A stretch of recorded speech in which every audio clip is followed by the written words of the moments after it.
Ya te queda ahí el...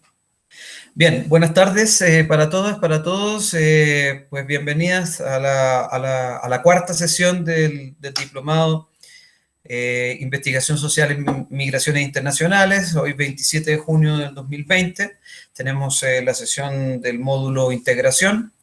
Entonces, con un invitado especial que pues ya les presentaré. La sesión consiste en una introducción muy breve que haré yo y le daré la palabra a nuestro invitado. A las 3 más o menos, a las 9 de Portugal haremos una pausa y volvemos después de unos 15 minutos que nos dé tiempo de preparar el cafecito y seguimos con la plenaria de preguntas, en donde pues los estudiantes, las estudiantes le hacen te harán, Luca, digamos, una serie de preguntas y ahí vamos, yo actuaré como un moderador. Entonces, muchas gracias. Hoy hablaremos de integración, hablaremos de, pues ustedes ya han tenido la oportunidad de conocer un texto de Luca, ¿no? De revisar un texto, de revisar el texto, visibilizar, medir y evaluar las políticas de integración de inmigrantes. El caso del MIPEX, pues el MIPEX, que es el Migrant Integration Policy Index, que es un sistema, digamos, de indicadores, es un sistema de medición que se construye, pues, producto de una serie de revisiones de documentos, de normativas, que bien Luca en el documento que yo les compartí nos sistematiza, digamos, él muestra allí como el camino que se tomó para llegar al MIPEX, ¿no? Pues es un trabajo muy interesante que realizan desde la Unión Europea en un comienzo y después se expande a otros países, ¿no? Este año sale la tercera edición, ¿no? La tercera versión de indicadores, digamos, los resultados, ¿no? Acabo de abrir la página e indica que a fines de año nos va a dar la última descripción, ¿no? Pues de este proceso, digamos que el profesor Luca hace en su artículo algunas observaciones muy interesantes, ¿sí? Sobre que nos plantean una serie de interrogantes que pues él dentro de sus proyectos de investigación seguramente habrá madurado de otras formas, pero que tienen que ver con el hecho de la objetivación o la búsqueda de los mecanismos altamente racionalizados, llamémosle así, para evaluar procesos que en algunos casos pueden llegar a ser culturales o en algunos casos, pues el dilema está en cómo mediamos entre lo subjetivo, ¿sí? Entre lo móvil y entre lo más estático, llamémosle, o lo que debería perdurar, ¿no? Sí, podríamos decir lo que debería tener cierta continuidad. Entonces, ese debate, uno de los grandes debates que uno puede encontrar allí en el texto del profesor Luca, y seguramente, sin duda, este tipo de mecanismos de medición propios que proceden de países pues más desarrollados, ¿no? Países más desarrollados en términos también económicos y en términos de pues niveles de gobernanza quizás que han derivado en pues generar este tipo de estrategias multinivel, como dice el profesor Luca, multinivel porque pues parten desde niveles locales, nacionales, inclusive supranacionales, hasta niveles transnacionales, ¿no? De hecho, la construcción de la herramienta es una herramienta transnacional. Entonces, pues eso es muy interesante, considerando que siempre hay algún lugar donde se está discutiendo, ¿no? Donde se está articulando.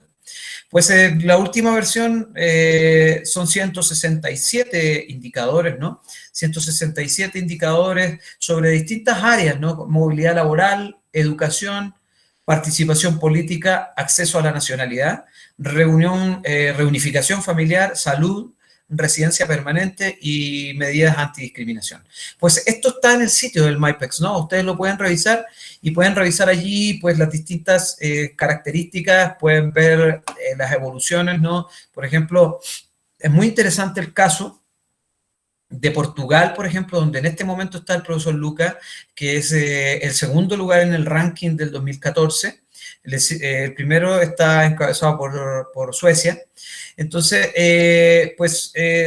allí hay una serie de preguntas que uno se puede hacer y, por ejemplo, las colegas en el texto, hay un texto recomendado que los invito, las invito a revisar, que es un texto de referencia de literatura complementaria que está en el programa del diplomado, que se llama 3 décadas después, evolución de las políticas de incorporación de inmigrantes en Portugal, una nueva lectura. Este texto acaba de salir publicado, es de Beatriz Padilla y Thais Franca.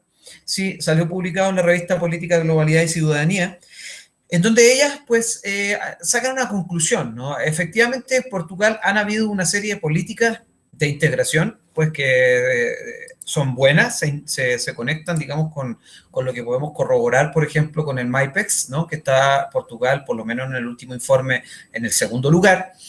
Pero también hacen unas alusiones de que el gobierno portugués ha como invisibilizado la discriminación racial, ¿no? Entonces dicen, esa parte racial ha quedado un poco marginada, un poco escondida, y el representante del gobierno tiende a decir que no existe discriminación racial en Portugal, o que es muy minoritaria. Sin embargo, ellas, las autoras, dicen que efectivamente sí la hay, porque hay una serie de casos que inclusive los medios de comunicación reconocen.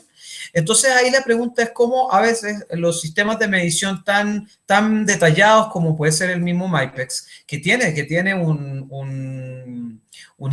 digamos, una dimensión que es la antidiscriminación, las medidas políticas antidiscriminación, y que Portugal está en el segundo lugar, digamos, en el último ranking, y las colegas apuntan de que sí hay una falta de verdad de cubrimiento del sector político, de un racismo que incluso puede estar solapado, que incluso puede ser un racismo de Estado, ¿no? Un racismo de Estado que a veces es muy difícil de poder identificar y categorizar, ¿no? Pues el profesor Luca nos podrá complementar con estas ideas, ¿no? Así también, pues, hay otros elementos, si ustedes, por ejemplo, revisan algunas dudas que yo le dejo planteadas al profesor como para que nos pueda a lo mejor en algún momento pues hacer un guiño con este tipo de cosas, es que el MyPex, por ejemplo, tiene dentro de la dimensión educación, tiene dentro de la categoría de educación, tiene una serie de indicadores que van desde el 44 hasta el 63, ¿no? O sea, son casi 21 indicadores, ¿no? No, son 20 indicadores, del 44 al 64. Son 20 indicadores agrupados en 4 dimensiones. Pues yo les voy a mencionar algunas, ¿no? Por ejemplo, dice, hay una que se llama necesidades de focalización. Efectivamente, la contradicción o la dificultad que podemos ver acá es que, por ejemplo, puede existir política pública, ¿sí? Puede estar la política pública, pero ¿cómo sabemos que en los colegios se está aplicando? ¿Sí? Por ejemplo, ¿cómo sabemos que se está focalizando? ¿Cómo sabemos que se están siguiendo, por ejemplo, la orientación educativa, la formación docente, que son cuestiones que aparecen allí?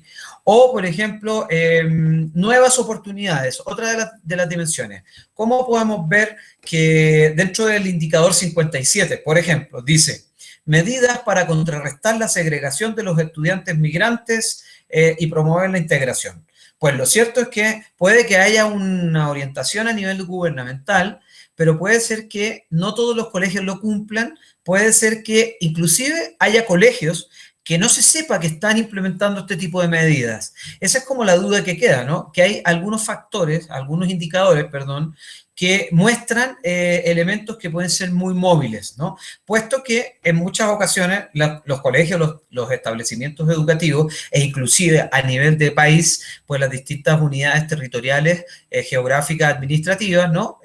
Pues a nivel de departamentos en Colombia o de comunidades autónomas, por ejemplo, en España, tienen sus propios mecanismos para crear medidas, ¿no? Para crear fórmulas, para crear mecanismos de formación, mecanismos de adaptación curricular, mecanismos de evaluación del aprendizaje. Entonces, a veces no responden exactamente a las instrucciones del gobierno, A veces existen las instrucciones del gobierno y puede estar allí, pero si no hay una cuantificación real de las acciones que se están realizando de manera local, es difícil saber si realmente la política pública está siendo efectiva o no. Entonces, hay algunas dudas sobre el MIPEX, que en términos globales se puede hacer una medición, pero en términos locales, ¿no? En términos locales pueden haber errores, ¿no? En la cuantificación, e incluso hay elementos, pues, mucho más subjetivos que el MIPEX no sé cómo puede llegar a observar, o herramientas de este tipo, como por ejemplo es el tema de las emociones, ¿sí? El tema de los sentimientos,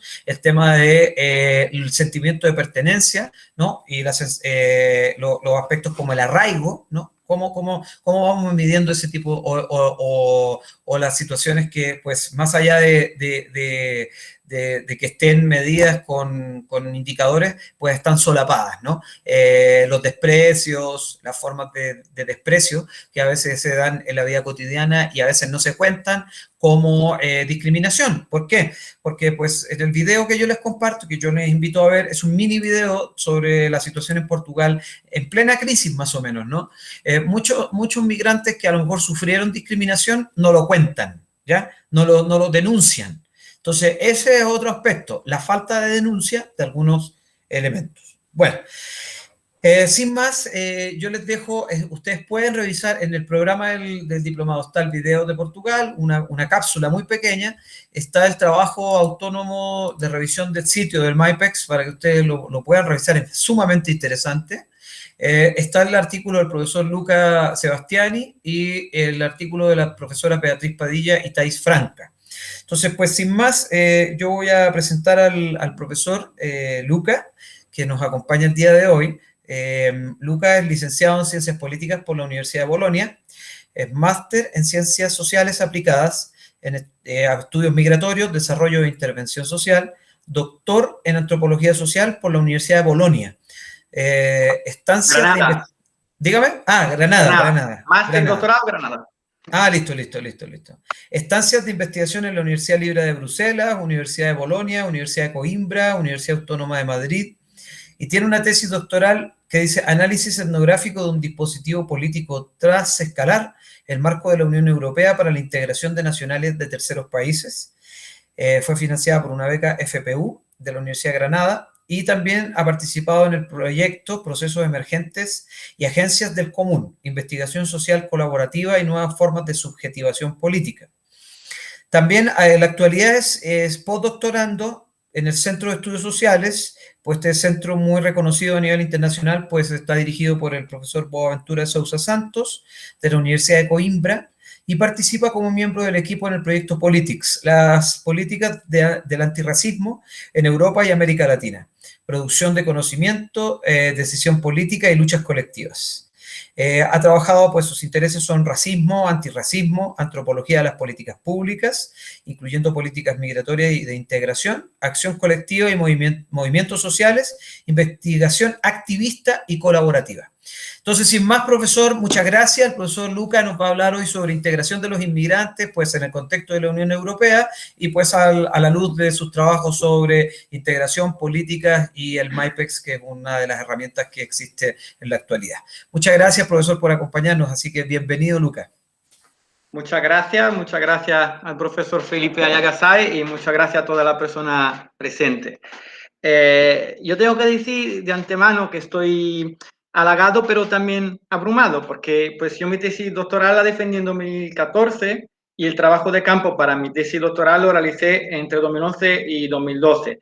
Actualmente, como bien el profesor decía, trabajo sobre cuestiones de racismo, que como veremos, entraré también al hilo de los interrogantes que has planteado y creo que tiene mucho que ver también con el tema de la integración, pero claro, digamos que los últimos años de la evolución más concreta de todas las herramientas políticas establecidas por la Unión Europea no la he seguido estudiando de una manera, digamos, tan profundizada como lo hice durante mi tesis doctoral. Ahora bien, sé que ustedes han leído o tienen a disposición el artículo sobre el MIPEX y tal también como le dije al profesor, hablaré sobre ello, pero también trataré de hacer una contextualización un poco más amplia porque ese artículo era uno de los productos de mi tesis, pero no el único, y yo me centré en toda la serie de diferentes herramientas y dispositivos de la política de integración de la Unión Europea, con lo cual creo que es interesante también contextualizar un poco, ¿vale? De hecho, en realidad no me considero ni mucho menos un especialista del MyPace como instrumento, ¿no? Les voy a pedir disculpas, pero como tengo una presentación y creo que puede ayudar porque voy a hablar de muchas cosas, voy a compartir la pantalla. Pues ya en la segunda parte del debate volveré a dar, digamos, la cara, ¿vale? Se oye bien, ¿no? Se Por escucha ahora, y se ve. Perfecto, Lucas. perfecto. Vamos a ver si lo sé hacer. Compartir pantalla. ¿Está funcionando? No todavía.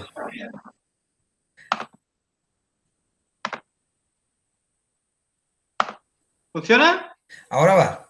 Ahí va. Vale, perfecto. Sí, sí. Vale, perfecto.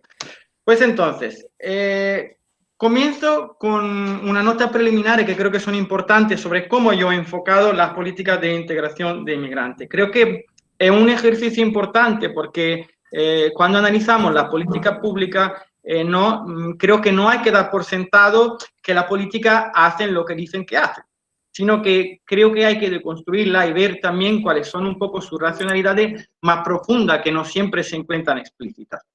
Entonces, yo me he aproximado a la idea de integración, eso es muy importante decirlo, no desde un enfoque prescriptivo o normativo, es decir, no las he asumido automáticamente o acríticamente como un objetivo autoevidente o deseable, sino que me he preguntado otra cosa, me he preguntado, ¿quién habla de integración? Cuando se habla de integración, me refiero de inmigrantes, ¿de qué se habla?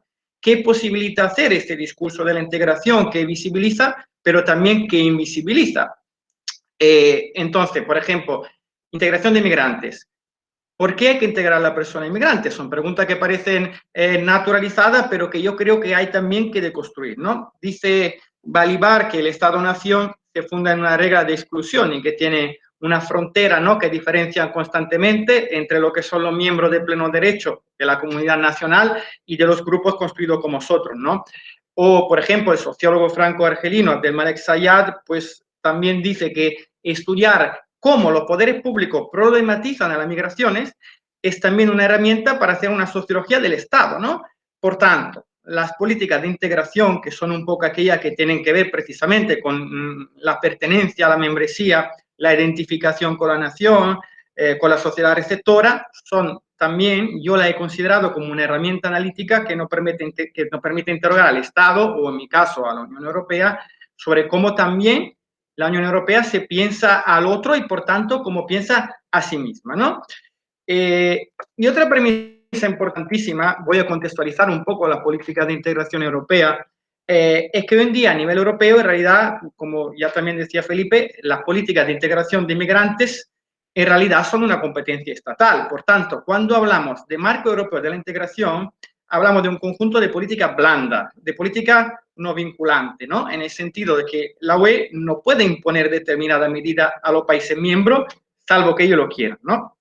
El artículo 79.4 del Tratado de Lisboa, que es, digamos, de alguna manera la constitución de la Unión Europea, es muy claro, dice que las instituciones de la UE pueden establecer medidas en apoyo a los Estados miembros, pero que no hay una armonización de las políticas estatales. Lo que hay es más bien un intercambio de información, un intercambio de buenas prácticas entre los distintos estados, mecanismo de coordinación voluntario de la política de integración, ¿no? Por tanto, en última instancia, son los estados quienes deciden. Este marco europeo puede influir, pero no puede obligar. Pero eso no quiere decir, tal como ilustraré, que no haya tenido influencia sobre los estados, ¿no? Así como también es verdad el contrario, que los estados han tenido influencia sobre cómo este marco europeo se venía construyendo. De hecho, otra cuestión central, antes de que se estableciera este marco europeo, a finales de los 90, solo existían políticas nacionales de integración de los distintos países europeos, ¿no? Y esta política estatales fueron lanzadas inicialmente por los países de Europa septentrional y occidental que tenían una tradición de inmigración más antigua, como Francia, Reino Unido, Alemania, y aproximadamente a partir de los 70 y ya solo en el año 90 o 2000 se dieron en países de Europa del Sur, como por ejemplo es el caso español.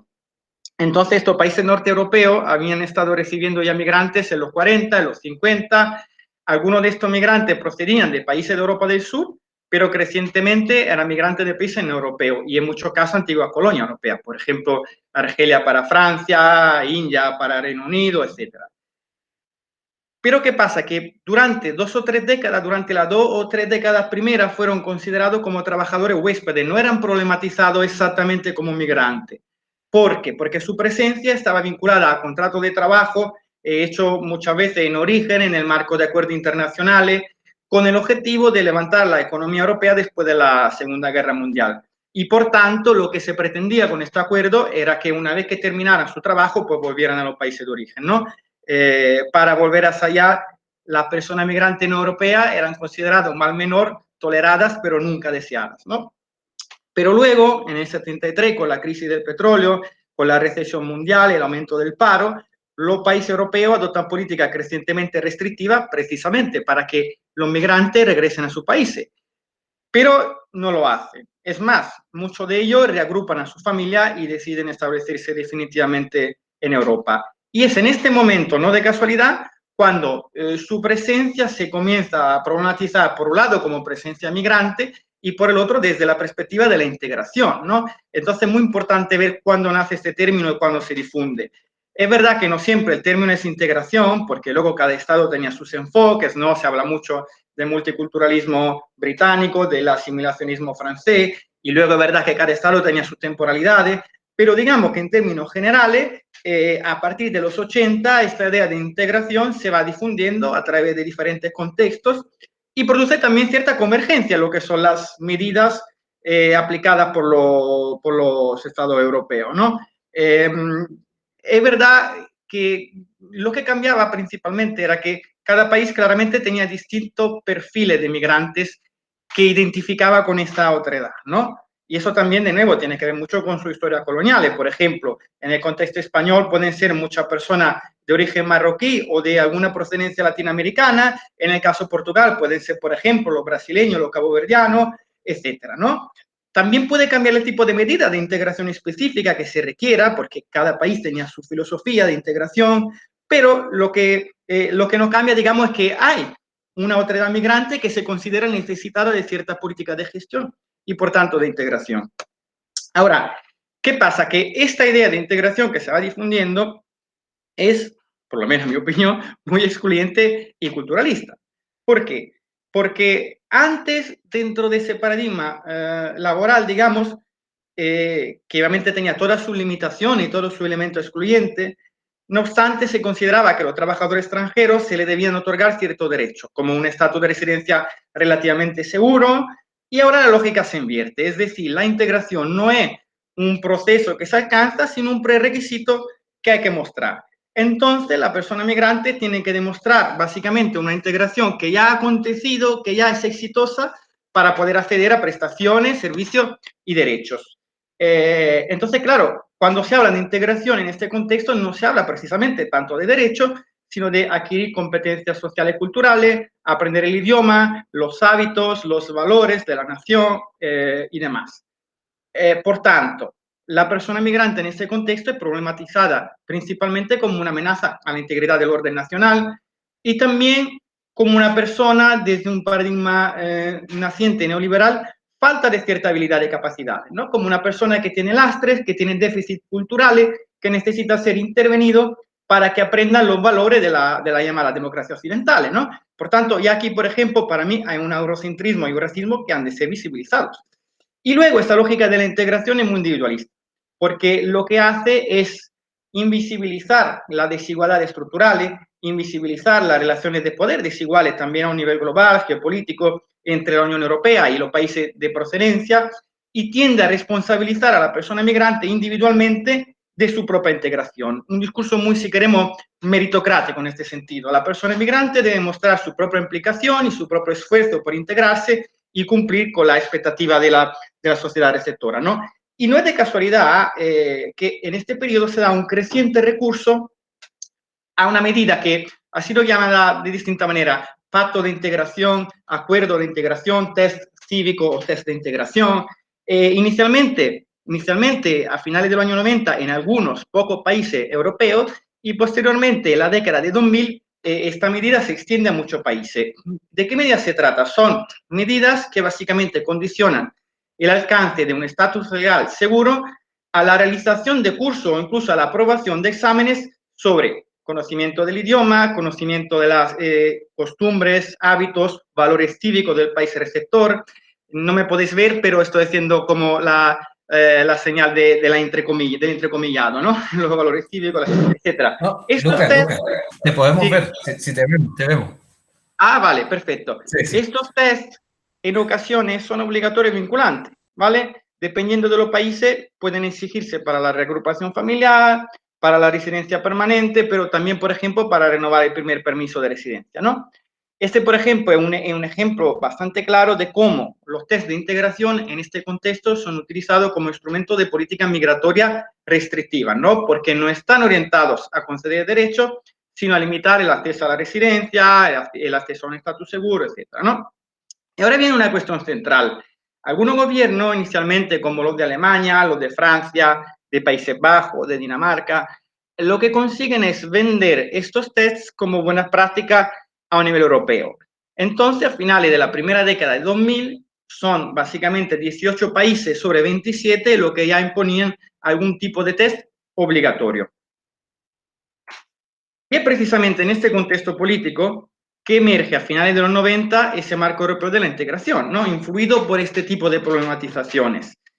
Es verdad que desde los 70 los gobiernos europeos ya se habían sentado para debatir políticas comunes de control migratorio, que era lo que más le interesaba. Por tanto, los ministerios de Interior ya habían estado cooperando en el terreno de política generalmente restrictiva de entrada, de admisión a la Unión Europea. Y ahora el debate sobre la integración, por tanto, comienza bastante más tarde, comienza 2 décadas después. Se suele, digamos así, considerar que las conclusiones del Consejo Europeo de Tampere en 99 son las primeras que hacen una referencia a nivel de la Unión Europea a la temática de la integración. Pero, como decía, cuando este debate comienza, son esos mismos ministerios de Interior que han estado cooperando durante las 2 décadas anteriores en política de inmigración restrictivas, los mismos que se encargan de, digamos así, entre comillas, comunitarizar la integración. Por tanto, no son, por ejemplo, como también podrían ser Ministerio de Trabajo, Ministerio de Igualdad, Ministerio de Asuntos Sociales, sino que tendencialmente son Ministerio de Interior. A nivel europeo es precisamente la Dirección General de Asuntos Interiores la que se encarga de promover este espacio de política blanda, ¿no? Que era la misma institución que en esos años hablaba, dentro de las prioridades de la política migratoria, de lucha contra el terrorismo, lucha contra la inmigración ilegal, desde una narrativa que asociaba estrechamente la migración no comunitaria con la delincuencia, con el terrorismo, además en un contexto después del 11S de creciente islamofobia, ¿no? Ahora, otra aclaración yo creo que es fundamental. Y así entronco también precisamente con el tema del racismo que Felipe mencionaba. ¿Quiénes son los inmigrantes que la Unión Europea establece como destinatario de la integración? Porque claro, si por inmigrante entendemos una persona que es de otro país y se mueve a otro país para vivir o a trabajar, pues entonces la integración no se dirige a toda la persona migrante. Porque, por ejemplo, la persona que yo, por ejemplo, soy italiano, estoy en Portugal, no tengo ningún tipo de requerimiento de integración y se me considera ciudadano de la Unión Europea. Lo que establece la Unión Europea como destinatarios de la medida de integración son literalmente nacionales de terceros países no comunitarios en condiciones de residencia legal, es decir, las personas que proceden de países ajenos a la Unión Europea y que tengan un permiso de residencia vigente, ¿no? Y claro, y luego, por tanto, en lo que respecta a la persona que esté indocumentada o que les haya caducado el permiso de residencia, para esa no se establece la integración. Esta persona básicamente no ha cumplido ningún delito, lo que pasa es que se encuentra en una situación administrativa irregular, ¿no? Y hay una serie de normativas de la Unión Europea, por ejemplo, en base a la cual pueden ser detenidas, internadas en un centro de internamiento para extranjeros hasta el límite de 180 días, ¿no? Y pueden ser deportadas a su país de origen. Ahora bien, las políticas migratorias de la UE son muy restrictivas y en los últimos años se han hecho aún más restrictivas, ¿no? Aún más en estos tiempos. Por tanto, es muy fácil caer en la irregularidad, porque hay un estudioso crítico que a mí me gusta, Nicolás de Génova, que habla de producción legal de la ilegalidad, de cómo determinadas leyes precisamente lo que hacen es producir legalmente la ilegalidad. Por tanto, es muy fácil caer en la irregularidad y hay muchos informes de organizaciones internacionales que hablan de casos muy graves de violaciones de derechos, de personas en condiciones indocumentadas, personas internadas, muertas o dejadas morir o incluso asesinadas dentro de estos CIES, violencia en la frontera, etcétera. ¿Vale? Eso es importante, es decir, no son personas blancas las que mueren los CIE. Entonces hay también todo un tema de racismo institucional, ¿no? Y sobre eso, claro, la Unión Europea no se mete, es más, hay muchas políticas restrictivas que posibilitan este marco muy restrictivo, ¿no? Hago el ejemplo inverso. En el sur de España hay asentamientos donde hay, por ejemplo, personas inglesas, alemanas, suecas. Además, los ingleses ahora no forman parte de la Unión Europea, ¿no? Son sobre todo jubilados que no hablan español, que tienen sus propios bares, su propio campo de golf, su propia comunidad cerrada. Digamos, son el ejemplo perfecto de una comunidad que no se integra, ¿no? Pero claro, la política de integración no está dirigida a estas personas, evidentemente, ¿no? Y luego también hay toda una cuestión de clase, porque cada vez más hay procesos diferenciales mediante los cuales, por ejemplo, trabajadores altamente cualificados, mediante medidas como la directiva de la tarjeta azul, sí que tienen canales preferenciales y una mayor cantidad de derechos, pero lo inverso de esta estratificación es que precisamente la persona que también cumple otro trabajo que son fundamentales para la economía europea, lo hacen en condiciones de explotación tremenda. Entonces, todo eso es importante contextualizarlo, porque si no hablamos de integración de inmigrantes, ¿qué quiere decir concretamente en el contexto de la UE? Básicamente esto. Os ahorro un poco de tiempo, les ahorro un poco de tiempo, entonces no voy a entrar ahora a repetir todos los detalles de mi metodología, lo pueden encontrar en esta transparencia. Básicamente yo estuve haciendo entrevistas, sobre todo en Bruselas, pero no solo, a los diferentes actores que estaban implicados en el marco de estas políticas multinivel de integración, política blanda de integración, hice algunas observaciones de distintos eventos y obviamente analicé fuentes escritas de varios tipos. Bebo un vaso de agua y les dejo otros 10 segundos con esto. Luca, hay una cosita abajo en la presentación que dice ocultar. No sé si podrías que... Sí. Es como una... No sabías... así. Eso, ahí, perfecto. No sabía Gracias. si desaparecería la pantalla. Sí, sí. Y si le aparece, continúo, ¿vale? Vale, perfecto. Se ve bien. Vale. Entonces, el marco europeo de la integración. Hay toda una serie de herramientas, existe toda una serie de herramientas, de instrumentos sobre la integración que se han impulsado en estas últimas 2 décadas. Y mi tesis doctoral precisamente ha estado orientada a desentrañar la lógica de funcionamiento del conjunto de estos instrumentos, ¿vale? Yo lo llamo, bueno, yo me remitiendo a más cierta literatura, lo llamo dispositivo para el gobierno de la integración. Entonces, lo que voy a hacer ahora es mencionar sucintamente algunos de estos instrumentos, porque también pueden ser interesantes, y entonces luego a lo mejor si también les interesa para el debate y quieren profundizar alguno de estos, tampoco hay ningún problema. Y luego a continuación me centraré un poco más en el MAPEX, ¿vale? Entonces, una primera herramienta de este marco europeo son los principios básicos comunes. Fueron establecidos en 2004 por el Consejo de Justicia y Asuntos Interiores de la Unión Europea. Son 11 recomendaciones para la política estatal, pero también para los profesionales que trabajan en la integración, para las administraciones locales.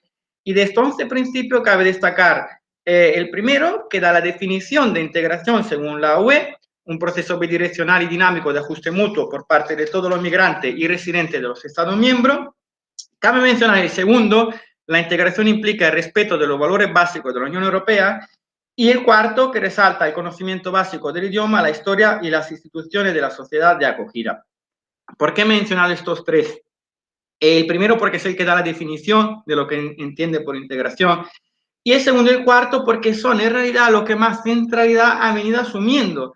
Porque precisamente, si se fijan, son estos principios los que de alguna manera ha venido legitimando por parte del propio marco europeo esos test cívicos de integración que venían siendo impulsados por diferentes estados, ¿no? De lo que hablaba antes, ¿no?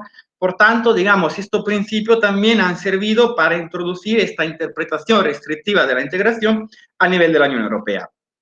Otra herramienta es el Fondo Europeo para la Integración, que concedía financiación a diferentes proyectos, ¿no? Estatales y europeos relacionados con la integración. Tenía para esos 7 años una dotación de 825 millones de euros yo hice el cálculo, €1, 4.000 pesos colombianos, ¿no? Aproximadamente. Pero esta financiación estaba supeditada a que los proyectos implementados en los diferentes estados fueran coherentes con los principios básicos comunes de la Unión Europea, ¿no? Por tanto, los estados que querían recibir esa partida presupuestaria tenían que presentar proyectos que al menos declaradamente fueran coherentes con los principios básicos comunes, ¿no? Elementos críticos, varios. Primero, está bajo la responsabilidad nuevamente de la Dirección General de Asuntos Interiores, por tanto, se caracteriza por ese típico enfoque del Ministerio del Interior. Luego hay un estudio que hicieron en su tiempo Carrera y Atker, bastante interesante, que mostró una serie de cuestiones, ¿no? Primero, que la norma de interpretación del fondo en realidad deja un amplio margen de interpretación a los estados. Así, por ejemplo, ha mostrado que una muy gran parte de los proyectos que se financiaban servían precisamente para implementar el principio número 4, el que está relacionado con el test cívico. Por tanto, claro, lo que critican es que eso en realidad está resignificando esa pretendida dimensión bidireccional de la integración, porque son medidas que en realidad descargan el peso de la integración principalmente sobre la persona migrante, ¿no? Y luego incluso informes oficiales de la Comisión Europea observaban, por ejemplo, que la mayoría de los proyectos también estaban destinados a la población migrante como receptora, por tanto, de nuevo, más unidimensional que bidireccional. E incluso se dio el caso de algunos estados como Francia e Inglaterra que utilizaron amplia partida amplio tramo de estas subvenciones para fortalecer la agencia de control de frontera. Por tanto, de nuevo, ¿no? Estamos ante un uso de la integración como herramienta de control migratorio, ¿no? Paréntesis, hoy en día se habla incluso en los últimos años de integración desde el extranjero, una cosa que a mí sinceramente me parece absurda, es decir, que las personas que quieran emigrar al país, antes de emigrar, tienen que demostrar ya que están integradas en esa sociedad, haciendo, por ejemplo, test de idioma o test de conocimiento de los valores cívicos desde la embajada, ¿no? De su país de origen. Otro instrumento es el Foro Europeo sobre la Integración. Yo a este, por ejemplo, sí que le dediqué bastante atención porque hice una serie de entrevistas a una plataforma participativa que se reúne en Bruselas, participan alrededor de 100 integrantes y aquí están tanto organizaciones no gubernamentales, europeas y nacionales, como representantes de la Unión Europea, representantes de los estados, del llamado saber experto, think tank, y yo observé la realización de 2 sesiones también, y creo que es un caso interesante porque también evidencia algunos de los límites de cierta forma de participación muy limitada, ¿no? Precisamente de este tipo de gobernanza neoliberal. Lo dejo caer por si a alguien le interesa, ¿vale? A lo mejor luego para el debate. Y ahora precisamente me voy a centrar más en el tema de los indicadores y en el tema del Matrix.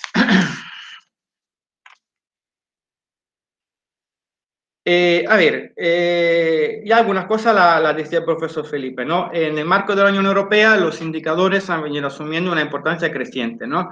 Es así, por ejemplo, en el ámbito de las políticas sociales y también lo es, si bien no al mismo nivel, en la política de integración. Vuelvo a esa cuestión de enfocar, de cómo enfoco la política pública, ¿no? Shirley Wright, una antropóloga de la política pública, han acuñado esta expresión gobierno a través de los números para referirse precisamente a la importancia que estos rankings, que estos indicadores han venido asumiendo crecientemente, ¿no? Y claro, lo que dicen en primer lugar es que aquí también hay que contextualizarlo, ¿no? Porque no se han difundido, digamos así, de manera natural, sino que también reflejan cierto proceso político más amplio, ¿no? Se han impulsado crecientemente durante la emergencia del neoliberalismo, cuando se ha empezado a aplicar el paradigma económico de las empresas a las políticas públicas y entonces se empezó a hablar de nueva gestión pública y de nueva gestión pública, difundiendo un poco esta lógica de la competición, ¿no? Típica y de la rentabilidad típica del mundo empresarial a las instituciones públicas, ¿no? Hago un ejemplo porque en realidad tiene que ver con esto, ¿no? Esta lógica, por ejemplo, se ha trasladado a muchas universidades, ¿no? Quedándome solamente en el contexto español, que conozco mejor. Aquí las universidades más importantes son aquellas que aparecen en los rankings internacionales, ¿no? Y pasa lo mismo con las publicaciones. Para el personal investigador, un índice de calidad precisamente es el de haber publicado cierto artículo en ciertas revistas internacionales de alto nivel, posiblemente en inglés, que estén en estas altas posiciones de los rankings, ¿no? Vamos a dar un ejemplo concreto que me llama la atención, es que precisamente, por ejemplo, el artículo que yo escribí sobre el MyPEX que tienen ustedes, según los procedimientos de concurso de la Universidad de Granada, podría contar hasta 0,25, cuando un artículo escrito para una de estas otras revistas, digamos así, de alto ranking, podría contar hasta 5 puntos. Es decir, un artículo puede puntuar 20 veces más que otro artículo, cuando evidentemente la cantidad de trabajo que se ha ido en escribir los dos no es muy diferente, no puede ser 20 veces superior, ¿no? Entonces, ¿cuál es el problema?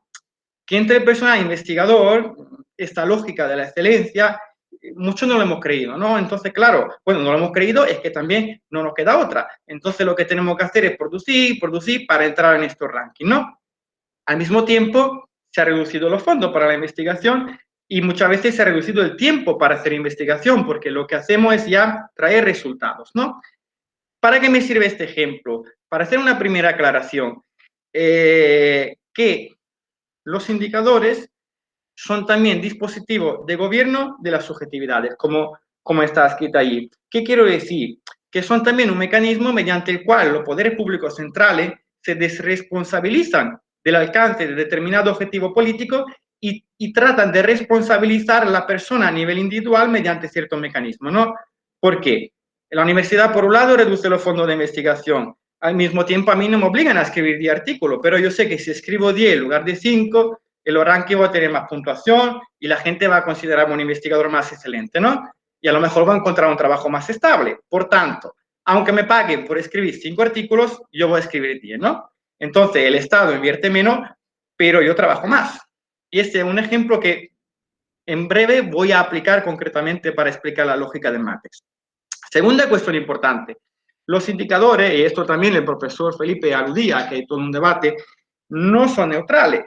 Primero, porque nacen en un contexto político específico, y segundo, porque al transformar concepto complejo en número, al simplificar realidades sociales que son multidimensionales, que son complejas, convirtiéndolo a parámetros cuantitativos, descontextualizan situaciones muy concretas y muchas veces, sin embargo, subsumen, encapsulan nociones ideológicas, puntos de vista, los operacionalizan y lo incorporan dentro de sus racionalidades, dentro de cierto procedimiento, por tanto, presentan los resultados desde una perspectiva tecnicista como mero número objetivo, pero no lo son.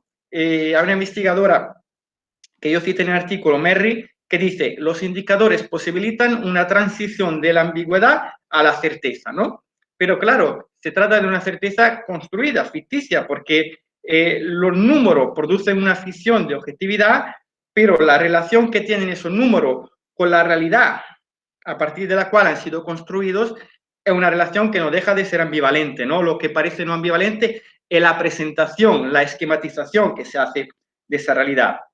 Y también a menudo los indicadores ocultan relaciones de poder subyacentes. Por ejemplo, la mayoría de los indicadores de la gobernanza global suelen formularse en el norte global por instituciones financieras como el Banco Mundial, se hacen incorporando los criterios del norte global, aunque luego se apliquen al sur global, ¿no? O para volver al ejemplo de las universidades, en los rankings de las universidades, las primeras son siempre universidades de los Estados Unidos, ¿no? De todo eso, ¿qué desciende? Desciende la relevancia de analizar cómo los indicadores, los índices, los rankings son creados, quiénes lo impulsan, con qué objetivos, quiénes deciden qué es lo que hay que medir y por qué hay que medirlo, por qué y para qué, diría. Es decir, esa es una cuestión que a mí me parece central si queremos desentrañar también lo que producen los indicadores. Y tercera cuestión, evidentemente, los indicadores visibilizan algunas cosas, construyen y representan algunos fenómenos, pero evidentemente al mismo tiempo visibilizan otros. Por tanto, decir qué se mide, por qué se mide, cómo se mide, es fundamental, ¿no? Pero también hay que preguntarse qué es lo que no se mide, qué es lo que no se nombra, qué es lo que queda fuera, ¿no? Y que por tanto se produce de alguna manera como algo que no es visible, que no existe. Y aquí entra, por tanto, todo el tema de Matrix, que sería mi última parte de la exposición. No voy a entrar en todos los detalles, porque evidentemente ya tiene artículo, ¿no? Entonces trataré un poco de abordar algunas cuestiones fundamentales. Precisamente ahí están las ediciones que ya se han hecho. Yo también tenía entendido que se iba a publicar una nueva edición a finales de este año. es un índice impulsado por el Migration Policy Group, que es un think tank, pero también un grupo de presión a nivel de Unión Europea. Está financiado, las distintas ediciones han sido financiadas por diferentes fondos de la Unión Europea, como precisamente el Fondo para la Integración, pero una cuestión central es que no es un instrumento oficial de la Unión Europea, en el sentido de que no es un indicador oficialmente creado o oficialmente, digamos así, reconocido por los Estados miembros, lo cual no quita que se ha difundido crecientemente, que ha sido utilizado crecientemente en los distintos Estados miembros y que ha tenido mucha repercusión, ¿no? Sin duda, a nivel de Unión Europea, por lo menos, en este ámbito político, es el índice, es el indicador más conocido precisamente, ¿no? Entonces, claro, yo he analizado también cómo el MAPEX es presentado y problematizado por quienes lo impulsan, precisamente para tratar de desentrañar un poco toda esa lógica de la que hablaba antes, ¿no? Por un lado, decía, se presenta como un instrumento científico y objetivo, pero evidentemente encapsula ciertas nociones, cierto presupuesto. Y, no obstante, en sus diferentes ediciones, precisamente, se insiste en la necesidad de fundamentar la política de integración en hechos objetivos, aportando datos sólidos. Una frase que a mí me llamó siempre mucho la atención, ¿no? Es, nosotros damos los hechos, ustedes llegan a sus conclusiones, que a lo mejor parece muy sencilla, ¿no? Pero aquí se está proponiendo al fin y al cabo una idea donde parecería que el conocimiento científico es totalmente neutral y llega antes de la formulación de la política pública, como si las dos cosas muchas veces no estuvieran imbricadas, ¿no? ¿Qué hace más concretamente el MAPEX entonces? Ya algunas cosas han sido explicadas. Analiza la política pública implementada en los contextos nacionales, lo hace a través de una red de expertos nacionales, de redes de contacto del mismo MAPEX, y evalúa el marco normativo existente en cada país. Este es central, precisamente, y remite también un poco a la pregunta que antes hacía el profesor Felipe sobre el tema de la educación, ¿no? Yo no estoy especializado precisamente en este campo, pero sí es cierto que el MAPEX no evalúa, con algunos matices, no evalúa los resultados, no evalúa la implementación siquiera de las leyes. No es un índice de outcome o de output, sino que es un índice de input. Es decir, lo que evalúa es el tipo de política que se aplica, el tipo de norma que están vigentes, ¿no? Esto es lo que mide en diferentes áreas, ¿no? Se mencionaban precisamente antes las 8 áreas que se han incorporado a lo largo del tiempo y que figuraban en la última edición porque antes eran menos, ¿no? Y precisamente se decía antes, dentro de cada área se definen distintas subáreas. Yo cojo, por ejemplo, de la participación política. Entonces, en participación política tienes nivel de derecho electoral, libertad de política, organismo de consulta, etcétera. Luego, dentro de cada una de estas secciones hay ulteriores desgloses, ¿no? Precisamente creo que eran 187 o 167 lo apartado de evaluación de la última edición. Entonces, a cada uno de estos subapartados se da una puntuación para al final llegar a dos tipos de puntuaciones, ¿no? Una puntuación general en cada uno de los 8 ámbitos de política pública evaluadas y otro índice que es una única cifra que permite evaluar el conjunto de la política de integración de los diferentes países que están incluidos en el MAPEX, que si no me equivoco son 37, incluyen todos los países de la Unión Europea, más otros países. Ahora, ¿qué pasa? ¿Cómo se da la puntuación? Y esto, por ejemplo, es una de las tensiones más importantes. ¿Cómo se da esa puntuación de 1 a 3 a cada subapartado de evaluación? Básicamente, si no hay política en ese ámbito o si hay política considerada muy mala, se le da 1. Si hay política considerada de buen nivel, se le da 3. Y el buen nivel es considerado estándares europeos o de organismos internacionales, ¿no? Por tanto, eso también, evidentemente, esto no es una operación neutral o objetiva, ¿no? Es una operación clara, digamos así, que de alguna manera elabora cierto tipo de relaciones, ¿no? Entre Estado-Nación y Unión Europea, ¿no? Y pues eso. Ahora bien, afirma un experto de un think tank europeo bastante crítico, bastante más crítico que la media de los think tank europeos, si bien no hablando del MAPEX específicamente, afirma que las evaluaciones comparativas en el marco europeo son usadas estratégicamente, es decir, son presentadas de una manera irrefutable y altamente técnica, aportando resultados cuyas bases de otra manera habrían sido sujetas a debate. Esta para mí es un poco el meollo de la cuestión, ¿no? Es decir, este índice opera una simplificación tremenda, ¿no?, de la complejidad de la política pública, la reduce a números, produce un efecto de objetividad, ¿no? Y un problema para mí que supone es que sustrae, por tanto, una serie de cuestiones de un debate político más profundo, ¿no? Lo que trata de hacer es generar una lógica de alineación voluntaria entre la política de los distintos gobiernos, ¿no? Y entonces vuelvo al ejemplo de la universidad. Está claro, a los gobiernos no les gusta que se les dé la nota, pero todavía menos les gusta que se les den malas notas, notas malas, ¿no? Entonces, claro, lo que se pretende es que vayan adoptando políticas alineadas con los llamados estándares europeos, pero siendo un marco de política blanda, como no pueden obligarlo, pues entonces a través de este mecanismo de mejorar la puntuación, de subir en el ranking, tratan de conseguir ese efecto. Segunda y penúltima cuestión. Evidentemente, aunque lo político digamos así, se oculte, se encapsule detrás de estos procedimientos de cálculo, lo político retorna, ¿no? Entonces, sí es cierto que hay disputas, ¿no?, en torno al sentido del MAEPEX. Un ejemplo son otro tipo de indicadores que sí se acordaron a nivel de la Unión Europea durante una conferencia en 2010 en Zaragoza, en este caso solamente en 4 áreas, que son empleo, educación, inclusión social y ciudadanía activa, que fueron elaborados por Eurostat, el Instituto Oficial de Estadística de la Unión Europea, ¿no? Estos sí que eran unos indicadores de outcome, digamos así, de resultado, porque lo que hacían no medían la política pública, sino que, digamos, medían datos demográficos, sociológicos duros, ¿no? Y sí que los Estados miembros participaban en la elaboración de estos indicadores, ¿no?, aunque de manera totalmente voluntaria, ¿no? Entonces contabilizaban datos como la tasa de desempleo, la sobrecualificación laboral, el riesgo de pobreza, etcétera, ¿no? Aquí, por tanto, no se juzgaban la política de los estados, sino que se evaluaban los resultados, ¿no? Claro, un índice de este tipo es verdad que tensiona menos a los estados porque de alguna manera no se siente tan juzgado por su política, ¿no?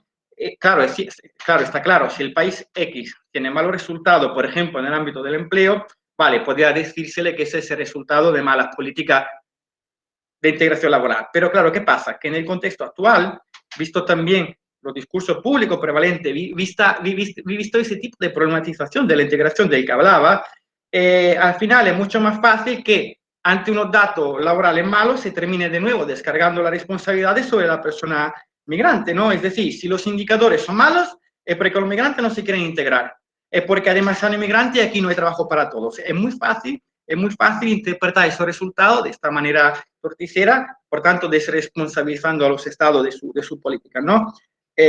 Por tanto, claro, ve que el qué se mide y desde qué perspectiva es central, ¿no? Ahora bien, mi opinión es que tampoco han de exagerarse la divergencia, porque es cierto que a los estados no les gusta ser juzgados, pero también es cierto que la Comisión Europea tiene una postura muy prudente sobre toda esta cuestión del MAPEX y de los indicadores, así como también las varias ediciones del MAPEX son muy prudentes, ¿no? Se plantean desde ese lenguaje neoliberal como una herramienta para promover una competición positiva. Ahora bien, y a la tercera cuestión, y con esta concluyo por ahora, y que para mí precisamente es un poco la más problemática, ¿no? Yo antes decía, ¿qué es lo que deja fuera el MAPEX? Hay que ver lo que visibiliza, lo que mide y lo que no mide también. Claro, estos indicadores, al adoptar los estándares europeos como punto de referencia, también naturalizan una serie de presupuestos que para mí son muy problemáticos, ¿no? En primer lugar, porque reproducen esa división entre control migratorio y política de integración como dos cosas diferentes que es ficticia. Yo diría más, es producto de la colonialidad del poder y del saber, que diría Quijano. Es decir, se delimita, por un lado, la integración para quienes están aquí, ¿no? Aquí en la Unión Europea. Y por el otro lado, la política migratoria para quienes aún no han llegado, ¿no? Pero claro, esta división es ampliamente una construcción, porque claro, hemos visto que las políticas de integración mismas son usadas por la Unión Europea como otra herramienta restrictiva de control migratorio. Luego, si queréis, tengo un ejemplo a lo mejor para el debate, ¿no? Por tanto, las personas migrantes racializadas, incluso en condiciones regulares, sufren a diario, y aquí vuelvo al tema de la discriminación, sufren a diario prácticas racistas y represivas que muchas veces desmienten esa retórica venida de la integración, ¿no? En diferentes países europeos se hacían y se siguen haciendo, y la crisis del COVID ha empeorado todavía la situación. Por ejemplo, controles de documentación basados en perfiles raciales por parte de las fuerzas de seguridad. Y por cierto, Portugal es uno de estos países. Ha salido hoy unos resultados que yo, evidentemente, con esto saber muy cuantitativo, soy crítico y no he tenido tiempo de leerlo. Pero bueno, ha salido hoy una encuesta que dice que el 65% de los ciudadanos portugueses son racistas, ¿no? No he tenido tiempo de leerla. Pero es cierto que Portugal es uno de los países donde estas redadas raciales se realizan con frecuencia y ha habido algunos casos muy fuertes, ¿no? Hay políticas migratorias de la Unión Europea de acuerdo, por ejemplo, no sé si han oído del acuerdo con Turquía, de devolución de personas migrantes y de personas refugiadas, de creciente externalización del control migratorio a otros países que de alguna manera hacen el trabajo sucio que la Unión Europea también hace, pero trata de no visibilizar, porque evidentemente Europa es la tierra de los derechos humanos, por tanto esto no se puede visibilizar cuando se violan. Y por ejemplo, en el caso español que yo conozco bien, hace pocos días surgió el caso, por ejemplo, hace el año pasado, de varios jóvenes extranjeros, los centros de menores detenidos, que han muerto por prácticas de contención exactamente iguales a las que se han utilizado, por ejemplo, en los Estados Unidos en el caso de George Floyd, ¿vale? Es decir, esta cosa acontece a diario. ¿Cuál es el problema? El problema es que estas son políticas migratorias, no de integración, y no tienen nada que ver. Este es el discurso oficial que yo encontré muchas veces en la entrevista. Y claro, es fuertemente problemático, porque una persona que sufre todo esto a diario, decirle que eso no tiene nada que ver con su integración, es problemático, creo yo. Luego hay otro elemento de dificultad. Al igual que el Fondo Europeo, por ejemplo, se podría resignificar para dar lugar a políticas restrictivas, también eso puede pasar con el MAEPEX, ¿no? Precisamente uno de los ámbitos de evaluación es la antidiscriminación racial o étnica. Ahora bien, se pueden aprobar leyes antidiscriminatorias bonitas, bien redactadas, pero que en la realidad no se aplican o sirven de poco, ¿no? Porque, por ejemplo, no se financia, porque, por ejemplo, las personas que están diputadas a su implementación no tienen la formación, no tienen los medios, o porque incluso muchas veces la persona que están diputada a su implementación, en cambio, implementa prácticas discriminatorias y de racismo institucional. Evidentemente, en ese caso, precisamente, no se mide la implementación de la política, no se averigua la implementación de la política. Entonces, claro, el riesgo también es que el MAPEX se convierta en un instrumento de propaganda, ¿no? Se pueden hacer leyes bonitas, pero luego hacerlas como ineficaces.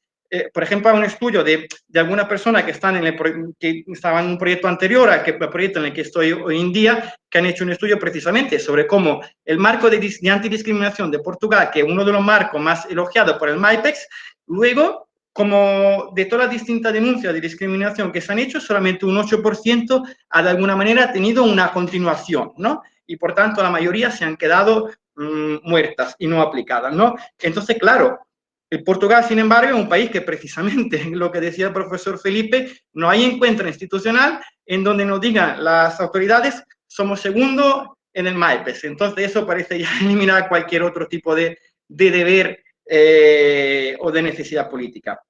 Y finalmente, claro, es decir, entonces, ¿por qué digo que hay un nexo? Porque a mí en realidad, entiendo que esta es mi opinión, que es prácticamente crítica y no tiene que ser compartida por todo el mundo, pero para mí, hoy en día, en el contexto de la Unión Europea, hay un problema de racismo que es mucho más grave de alguna manera que la problematización de la integración. Y claro, es un racismo además que no es solamente contra la persona migrante, porque hay personas que tienen la ciudadanía y que son hijas de inmigrantes, ya sean su padre o su abuelo de América Latina, afrodescendientes, de países llamados musulmanes. Está el pueblo gitano que lleva 5 siglos residiendo en Europa y que sigue sufriendo de racismo a diario. Por ejemplo, hace pocos días hubo el caso de un hombre de 30 y pico años que encontraron muerto en una comisaría porque supuestamente se había cometido un suicidio ahogándose con una sábana. Lo que pasa es que 2 meses antes un chico marroquí también se habría suicidado en esa misma comisaría de la misma manera, con las mismas sábanas, y el cadáver fue entregado a la familia 5 días después, fue retenido 5 días después, y por autoridades judiciales fue incluso negada la posibilidad de visibilizar las grabaciones de lo que había estado pasando en la comisaría para ver si eventualmente ha habido algún tipo de violencia, ¿no? Quiero decir, hay toda una serie de problemas que, por ejemplo, dentro de los indicadores no caben, no se miden. Entonces, claro, para mí el problema es un poco este. Cuando hablamos también de los regímenes de saber que legitiman los indicadores, también tenemos que ver lo que visibiliza y lo que no invisibiliza, ¿no? Porque claro, lo que no se visibiliza no existe, ¿no? Es un poco este para mí el problema principal. Hay toda una serie de debates que es verdad, son profundamente políticos y probablemente no se solucionen con una serie de índices y de mediciones.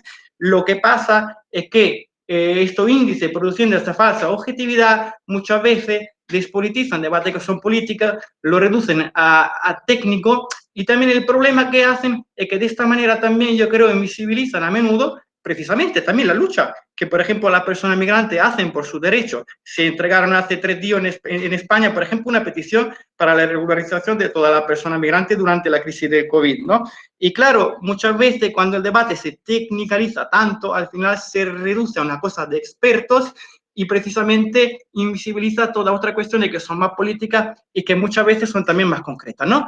Y bueno, yo creo que ya me pasa mucho del tiempo, así que les agradezco y por lo menos por ahora me callo aquí. Lucas, perfecto. Ha sido muy bonita, muy buena tu presentación, muy interesante, muy completa. Muchos elementos pues, que están en tu trabajo y muchos otros que también pues hemos conocido ahora, ¿no? Entonces, pues vamos a hacer una pausa como de costumbre y a la vuelta introducimos pues yo hago una breve introducción nuevamente y le damos la palabra a las compañeras y a los compañeros. Entonces son las 3:05, pues damos 15 minutos exactos hasta las 3:20. A las 3:20 partimos con la ronda de preguntas, es decir, la plenaria, como le hemos llamado, ¿no? Entonces ahí, pues la dinámica consiste en que yo voy de manera aleatoria ofreciendo la palabra, pues para que los estudiantes participen y te puedan presentar sus cuestionamientos, sus interrogantes, sus observaciones, ¿no? O sea, ahí es como un poco abierta, digamos, la posibilidad. Entonces nos vemos ahora, 15 minutitos, vamos a preparar el cafecito, acá en Colombia le llamamos tinto, así que vamos por un tinto y volvemos. Gracias, Lucas. Bueno, ya venimos.